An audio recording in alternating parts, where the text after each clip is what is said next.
Hello hi friends, welcome back to మనసార టీవీకి అయితే సుస్వాగతం.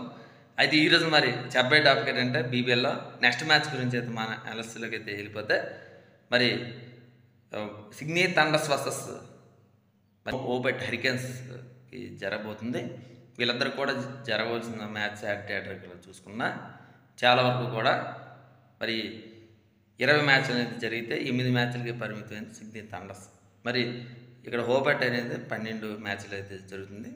మరి మొత్తం మీద ఎక్కడ ఏంటంటే సిడ్నీ గ్రౌండ్లోనే జరుగుతుంది. సిడ్నీ థండర్స్కి హోమ్ గ్రౌండ్గానే మనం చెప్పాలి. మరి ఓవరాల్లో చూసుకుంటే ఇక్కడ యావరేజ్ స్కోర్ అయినా 49గానే ఉంది.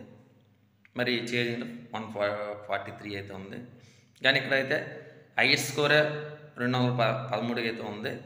మరి ఇక్కడ 170 కానీ 180 కానీ వచ్చిందంటే చాలా కష్టంగా మరి వస్తుంది. ఎవరిది టాస్ వాళ్ళది ఖచ్చితంగా సరే బౌలింగ్ అనేది ఎంచుకుంటే చాలా మంచిది. ఎందుకంటే చేజింగ్లో ఈజీగా చేయించే అవకాశం కూడా ఎక్కువ మనకి ఇక్కడ గ్రౌండ్ పిచ్ అనేది.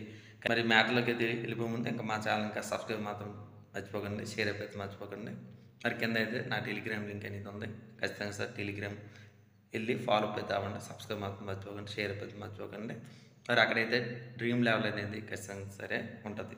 మరి ఇక్కడ 100 లైక్స్ అనేది ఉంది. టార్గెట్ అనేది 100 లైక్స్ అనేది చేసిస్తే చాలా మంచిది. మరియు మ్యాటర్లోకి అయితే వెళ్ళిపోతే మరి ఎడ్ రికార్డులో చూసుకున్న ఓబెట్ చూసుకున్నాం. ఓబెన్ అయితే చాలా పర్ఫార్మెన్స్ అనేది బాగుంది. వైడ్ కూడా మొన్నటిసారి చాలా పర్ఫార్మెన్స్ అనేది బాగుంది. మొన్నటిసారి అయితే మీ డేవిడ్ అయితే పర్ఫార్మెన్స్ అనేది చాలా ఎక్సలెంట్గా మనం చౌదరి నుండి కానీ మరి జాన్సన్ నుండి కానీ ఇలా చూసుకున్నా చాలా ఎక్సలెంట్గా మరి ఉందని చెప్పి బౌలింగ్లో చూసుకుని మేడుమిత్ కానీ ఈవెంట్స్ నుండి కానీ చాలా ఎక్సలెంట్గా మరి ఉంది. పర్ఫార్మెన్స్ అనేది చాలా బాగుంది. బౌలింగ్లో కానీ బ్యాటింగ్లో కానీ అటు ఫీల్డింగ్లో కూడా చాలా ఎక్సలెంట్గా మరి ఉంది అనేది మనం చెప్పాలి. కానీ చాలా ఎక్కువగా అయితే ఫామ్లో ఉంది. ఈ మ్యాచ్ అనేది గెలిచారు అంటే చాలా వరకు కూడా సెమీస్ రేస్లో వెళ్ళే ఛాన్స్ అనేది ఎక్కువగా మనకి కనిపిస్తుంది. కానీ ఇక్కడ సిడ్నీ థండర్స్కి అయితే నిన్నటి ఓటమి వల్ల ఖచ్చితంగా సరే సిడ్నీ థండర్స్కి అయితే వస్తే ఈ ఓటమి అనేది సెమీస్కి దూరంగా ఉండే ఛాన్స్ ఉంది. మరి ఈ మ్యాచ్ అనేది గెలాలి, చావో రేవ్ అనేది చూసుకోవాలి. డూ హార్ డై అనేది ఉన్న సిచ్యువేషన్ అనేది థండర్స్కి అనేది ఏర్పడింది. ఖచ్చితంగా సరే ఈ మ్యాచ్ అనేది డూ హార్ డై.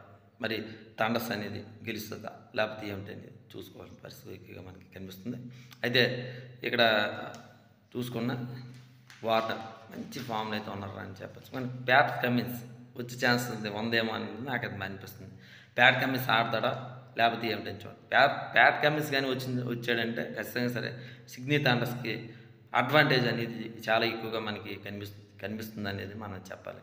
అంగా కానీ అగర్ నుండి కానీ బౌలింగ్లో ఫెర్గ్యూసన్ కానీ చాలా ఎక్సలెంట్గా మరి ఉన్నారు అనేది మనం చెప్పచ్చు. క్రిస్టియన్స్ కూడా మన అయితే చాలా ఎక్సలెంట్గా మరి ఉన్నాడని చెప్పచ్చు. మనం మంచి ఫామ్లో అయితే ఉన్నాడని చెప్పాలి.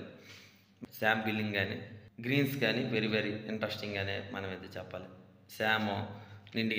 శామ్ కూడా వచ్చే ఛాన్స్ ఉందేమో నాకు అది మరి అనిపిస్తుంది. థండర్స్కి అయితే వచ్చాడు అంటే థండర్స్ అనేది ఈజీగా గెలిచే ఛాన్స్ ఉంది. లేదు అనుకుంటే ఓబెట్ హరికేన్స్ అయితే చాలా ఈజీగా గెలిచే ఛాన్స్ ఉంది. మరి ఏమిటి అనేది చూడాలి. ఇద్దరు కూడా వస్తారా, మరి శామ్ కానీ ప్యాట్ కమిన్స్ కానీ వస్తాడా లేకపోతే ఏమిటనేది చూడాలి. మరి ఇక్కడైతే ఓబెట్ అయితే చాలా బ్యాటింగ్ కానీ బౌలింగ్ కానీ ఎక్సలెంట్గా మరి ఉన్నాయి అని చెప్పచ్చు. మరి ఎవరు ఏంటని చూసుకొని పరిస్థితుంది. ఇది ఫ్రెండ్స్ ఇంకా మా ఛానల్కి సబ్స్క్రైబ్ చేయకపోతే అంటే మరి సబ్స్క్రైబ్ మాత్రం మర్చిపోకండి, షేర్ అయిపోతుంది మర్చిపోకండి. ఇది ఫ్రెండ్స్ ఇంకా మా ఛానల్కి మరి సబ్స్క్రైబ్ మాత్రం చేయండి. మీ అనిపిస్తుంది ఇంకా బాబా.